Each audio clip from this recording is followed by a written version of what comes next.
Hello everyone, welcome to चेनिक। So ये जो वीडियो मैं शूट कर रहा हूँ, इस वीडियो को शूट करने का ये एकदम परफेक्ट टाइम है।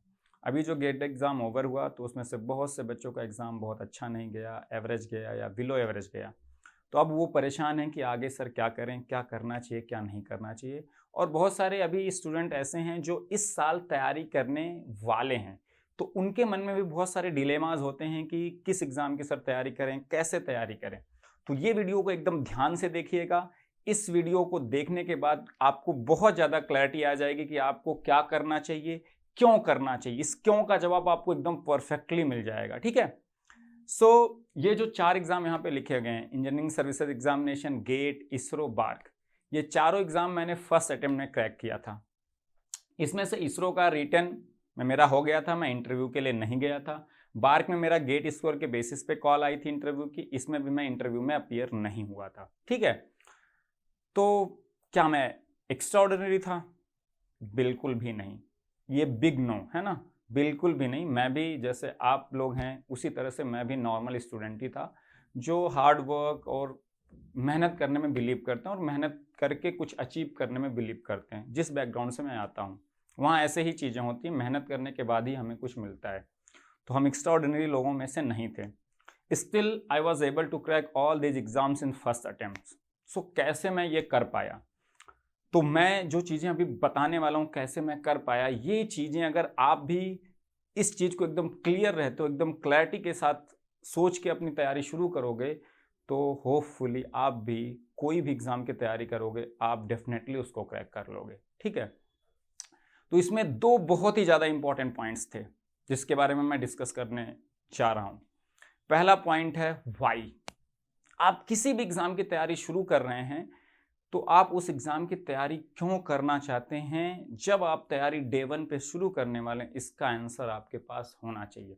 फॉर एग्ज़ाम्पल, ईएससी की तैयारी मैं क्यों करना चाहता था? इस क्यों का मेरे पास जवाब था। तो जवाब थोड़ा-सा ध्यान से सुनिएगा। अब जैसे मैं जिस बैकग्राउंड से आता हूँ, एक नॉर्मल सा गाँव या छोटी-मोटी मार्केट है।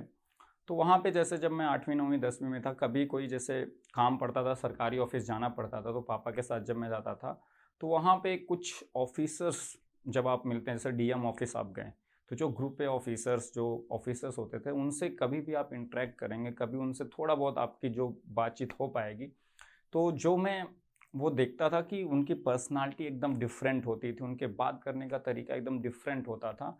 तो वो बहुत इंस्पायर करता था कि ये लोग यार कितने पढ़े लिखे, कितने इंटेलिजेंट, कितने अच्छे काम करने वाले लोग हैं। तो वो एक मन में इंस्पिरेशन थी कि अपने को भी कभी मौका मिलेगा तो हम भी ऐसा बनने की कोशिश करेंगे। लेकिन जब बीटेक कंप्लीट हो गया, बीटेक कंप्लीट होने के बाद जब मैंने यूएससी एग्ज़ामिनेशन देने का सोचा, तो एक ये बैकग्राउंड तो था ही। दूसरा, जब मैं एग्ज़ाम तैयारी करने शुरू करने वाला था, तो मेरे पास इस क्यों का जवाब ये था कि मैं अपने पेरेंट्स को प्राउड फ़ील कराना चाहता था, अपनी सोसाइटी को प्राउड फ़ील कराना चाहता था और मेरे घर में कोई तब तक क्लर्क भी नहीं बना था। तो मैं कुछ ऐसा अचीव करना चाहता था कि जिससे मैं भी खुद के ऊपर प्राउड फ़ील करूँ कि I have achieved something good in life, है ना? कि मैंने कुछ अच्छा अचीव किया है।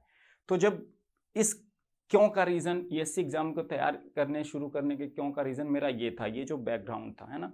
तो दिमाग में ये था कि यार ये अचीव करेंगे तो कुछ ऐसा अचीव होगा कि हाँ, जिस पे प्राउड फ़ील होगा, आस-पास के लोग आपको एप्रिशिएट करेंगे, ठीक है? गेट एग्ज़ाम की फिर मैं क्यों तैयारी करना चाहता, इस क्यों का क्या जवाब था? जब मैं 2011 में ड्रॉप आउट लिया था, तो प्राइमरीली मैं ईएससी एग्ज़ामिनेशन की तैयारी के लिए ही ड्रॉप लिया था। बट दिमाग में आपके कभी किसी भी एग्ज़ाम की आप तैयारी करेंगे तो एक रिस्क तो रहता है कि क्या अगर सिलेक्शन नहीं हुआ तो?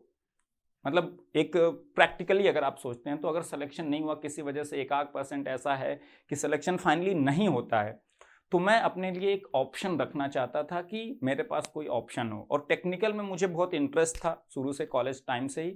तो मैं इसलिए गेट एग्ज़ाम की तैयारी करना चाहता था कि अगर यूएससी में नहीं हुआ तो गेट में मेरी अगर अच्छी रैंक आ जाएगी, तो मैं किसी आईआईटी या किसी आईएससी में जाके अपना टेक्निकल एक्सप्लोर करूँगा, एमटेक, पीएचडी जो भी है वो करूँगा। तो मैंने ऑप्शन रखने के लिए गेट एग्ज़ाम की भी तैयारी करी थी। लेकिन क्या इस क्यों का जवाब अगर आपको मिल गया तो आप तैयारी स्टार्ट कर सकते हैं? ये क्यों का जवाब होना नेसेसरी कंडीशन है, बट सफिशिएंट कंडीशन नहीं है मेरे अकॉर्डिंग।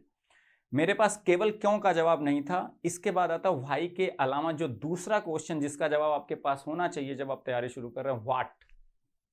व्हाट का मतलब क्या, क्या आप ये कर सकते हैं, इस चीज का जवाब आपके पास होना बहुत जरूरी है। तो जब मैं ईएससी एग्जाम की तैयारी शुरू करने वाला था तो मैंने ईएससी एग्जाम का सिलेबस, उसकी जो क्वेश्चन पेपर्स हैं जो इजीली अवेलेबल होते हैं, प्रीवियस ईयर की बुक आप किसी की ले लीजिए, तो वो मैंने देखा। बहुत सारे सब्जेक्ट में मुझे लगा कि हाँ मुझे बहुत सारी चीज़ें आती हैं, बहुत सारे सब्जेक्ट में लगा नहीं मुझे इसमें मेहनत करनी पड़ेगी। उसके बाद मैंने देखा प्रीवियस ईयर के टॉपर्स के क्या मार्क्स हैं, प्रीवियस ईयर के कट ऑफ्स क्या क्या हैं। नॉन टेक था वो बहुत कम पोर्शन था, जीएस का 100 नंबर का ही वेटेज होता था 200 नंबर के पेपर में जो फर्स्ट पेपर होता था। तो नॉन टेक से मुझे एलर्जी थी, तो मुझे लगा इसका वेटेज इतना ज़्यादा नहीं है, मुझे इसके लिए कम थोड़ा सा पढ़ना पड़ेगा, कम ही एफर्ट लगेगा। प्रीवियस ईयर के जब मार्क्स वार्क्स देखे, कट ऑफ देखे, तो 55 to 60% के बीच में आप स्कोर कर लेते हैं तो आप टॉपर्स लिस्ट में हो सकते हैं, आप टॉप कर सकते हैं, मतलब टॉप एमंग टॉप लिस्ट में हो सकते हैं, टॉप 20 टॉप 30 में हो सकते हैं।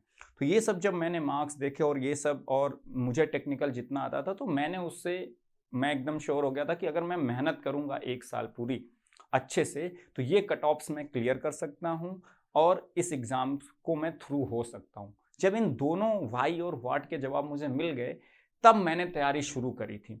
तो आप भी किसी भी एग्ज़ाम की तैयारी शुरू करना चाहते हैं, जो भी, अभी आप थर्ड ईयर में हो, फाइनल ईयर में हो, आप 1 साल ड्रॉप लेके गेट दे चुके हो, गेट अच्छा नहीं गया, इन दोनों क्वेश्चन के जवाब आपके पास होने चाहिए।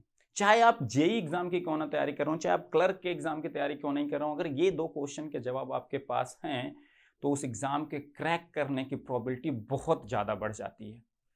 और कई बारी जो मैंने व्हाट आंसर दिया ना कि व्हाट क्या मैं कर सकता हूं, उस क्या का जवाब हाँ मिलने के लिए 1-8 साल लग जाते हैं, क्योंकि बहुत सारे आप में से ऐसे लोग होते हैं जो फाइनल ईयर तक जिस कॉलेज से आप पढ़े होते हैं शायद उतना अच्छे से आपको इन्वायरमेंट नहीं मिलता, उतने अच्छे से पढ़ाई नहीं होती, तो आप बहुत अच्छे लेवल पे नहीं होते। लेकिन जब आप 1-8 साल तैयारी कर लेते हैं तब आपका लेवल इतना पहुंच चुका होता है कि तब आप इस क्या का जवाब पूछेंगे कि क्या ये एग्जाम आप क्रैक कर सकते हो, तो आपको हाँ मिलने के चांसेस बढ़ जाते हैं। बहुत लोग ऐसे होंगे जो फाइनल ईयर के साथ क्या का जवाब यस मिलना थोड़ा सा टफ हो जाता है कि क्या मैं कर सकता हूँ, अभी मैं तैयारी शुरू करूँ एकदम से फोड़ दूंगा, उसका हो सकता है जवाब एकदम से बिग यस ना हो। लेकिन हाँ, ये जरूर आपको रियलाइज हो जाएगा कि टेक्निकल में आपका इंटरेस्ट है, कुछ चीजें आपको आती हैं, कितना एफर्ट आपको लगाना पड़ेगा, तो आप एक अच्छी बेटर पोजीशन में होगे कि हाँ अब मैं करने के लिए एकदम एलिजिबल हूँ, मैं करने के लिए एकदम एक्साइटेड हूँ और मैं पूरी अब मेहनत अपनी इसमें लगा दूंगा और इस एग्जाम को क्रैक करके दिखाऊंगा। तो क्या का जवाब अभी जो लोग ड्रॉप ले रहे होंगे या जो लोग एक अभी गेट एग्जाम में अपीयर हो गए होंगे जिनका अच्छा नहीं गया होगा, अब वो इस क्या का जवाब देने के लिए एकदम बेटर पोजीशन में होंगे, एकदम उनको इस क्या का जवाब डेफिनेटली मिलेगा, है ना। तो आप किस एग्जाम की तैयारी करना चाहते हो एकदम अच्छे से डिसाइड करके फिर स्टार्ट करो। ऐसा नहीं कि कोई एससी कर रहा है, कोई गेट कर रहा है, कोई इसरो कर रहा है, कोई बार, तो मुझे भी अब करना ही करना है। इन दोनों क्वेश्चंस के आंसर ढूंढिए, जिस एग्जाम के लिए इन दोनों क्वेश्चन के आंसर पॉजिटिवली आपके आ जाते हैं तो आप फिर तैयारी पे लग जाइए, आप मेहनत करोगे तो आप फोड़ फाड़ दोगे, है ना। और ये दोनों क्वेश्चन के जवाब जानना इसलिए भी जरूरी होता है क्योंकि आप जब तैयारी किसी भी एग्जाम की करेंगे, XYZ, चाहे क्लर्क की, चाहे जेई की, किसी एग्जाम की, तो आपको बहुत सारे डीमोटिवेटिंग फैक्टर बीच बीच में आएंगे। आपका टेस्ट सीरीज में मार्क्स नहीं आ रहा है, उस वजह से हो सकता है आप डीमोटिवेट हो जाओ। आपके फैमिली की कंडीशन कुछ ऐसी बीच में ऐसी बन जाए जिसकी वजह से आपको डिमोटिवेशन, आपके आसपास के लोग किसी पर्टिकुलर रीजन की वजह से आपको कुछ ऐसा आसपास हो गया जिसकी वजह से आप डिमोटिवेट हो गए, तो XYZ बहुत सारे रीजंस डिमोटिवेशन के आएंगे in your journey of preparation. तो जब ये 2 क्वेश्चन के आंसर आपको डे 1 पे मिले रहेंगे ना, तो यही 2 क्वेश्चन जो हैं इनके जो जवाब आपने पहले ढूंढ लिए थे, ये आपको इंस्पिरेशन देंगे, ये आपको मोटिवेशन देंगे। और इंटरनल मोटिवेशन बहुत इंपॉर्टेंट है। आप संदीप मैसूरी या मेरा या XYZ किसी के वीडियो देख के जो मोटिवेट होते हैं वो कुछ टाइम के लिए हो सकता है, लेकिन इंटरनल मोटिवेशन अगर है तो वो थ्रू आउट आपको कभी मिसगाइड नहीं होने देगा, आपके पास से डेविएट नहीं होने देगा। और आप फिर मेहनत, आप में से बहुत सारे सिंसियर स्टूडेंट ऐसे हैं जो एकदम जी तोड़ मेहनत करने के लिए एकदम रेडी हैं, बस सही से क्लैरिटी ऑफ थॉट्स आ जाए, किस एग्जाम की तैयारी करनी है वो सिलेक्शन एकदम प्रॉपर हो जाए, क्लैरिटी ऑफ थॉट्स आ जाए, तो आप इतने मेहनती हो कि आप मेहनत करोगे तो उस एग्जाम को फोड़ फाड़ दोगे। ठीक है ना। तो अभी जो लोग भी थर्ड ईयर में हैं, फाइनल ईयर में हैं, जो अभी इस साल गेट जिनका अच्छा नहीं गया है, जो ड्रॉप आउट लेना है नहीं लेना है, ये सब सोच रहे हैं, तो जो अभी मैंने बात करी, इस पॉइंट्स को एकदम ध्यान में रख के चीज़ों को सोचो और उसके बाद 1-2 दिन 3 दिन टाइम लो। ऐसा नहीं कि 1 घंटे में ये डिसाइड हो जाएगा, 1-2 दिन प्रॉपर टाइम लो, फिर डिसाइड करो और फिर जिस चीज़ को डिसाइड कर लो, अगर कोई नॉन टेक्निकल एग्जाम आपको लगता है ज़्यादा कंफर्टेबल हो, उसको डिसाइड कर लिया, फिर उसके लिए एकदम जी जान से लग जाओ। मेहनत तो आपको करनी पड़ेगी, चाहे क्लर्क के एग्जाम की तैयारी क्यों नहीं करने जाओगे, करनी ही पड़ेगी, उसका कोई ऑप्शन नहीं है। तो फिर मेहनत जब करोगे एकदम प्रॉपर वे में, डायरेक्शनल वे में, और एग्जाम ओरिएंटेड प्रिपरेशन करनी भी जरूरी है, तीसरा की पॉइंट। क्योंकि किस एग्जाम में, मुझे ये पता था एससी एग्जाम की तैयारी शुरू करने के पहले कि 70-75% ऑफ द सिलेबस से ही मोस्टली 90 to 95% क्वेश्चन आते हैं, and I should be able to target those areas firstly, और उसी को टारगेट करना है। जो टॉपर्स थे पुराने, उनसे भी जितना मतलब जो जो भी उनके रिटन कहीं लिखा हुआ मिला या जो भी उनके वीडियोस अगर कोई मिले, तो उसमें यही था कि ऐसे ऐसे करना है, यही होता है। तो वो एकदम क्लैरिटी ऑफ थॉट्स था कि मुझे करना क्या है, क्योंकि मुझे एग्जाम क्रैक करना है, मुझे रिसर्च नहीं करना, ये मैं एकदम क्लियर था। तो ये तीनों पॉइंट्स मेरे हर एग्जाम जो भी मैंने क्रैक किया उसके पहले एकदम क्लियर थे।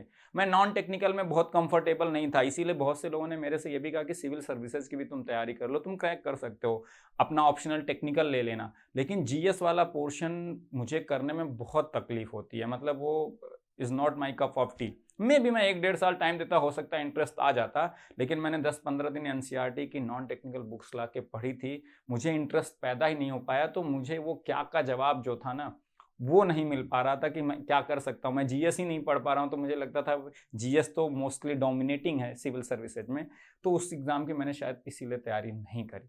तो अगर आपको क्लैरिटी ऑफ थॉट्स है, तो आप जिस भी, चाहे छोटे एग्जाम की तैयारी करो, चाहे किसी बड़े एग्जाम की, आप उसमें सक्सेस जरूर हासिल करो।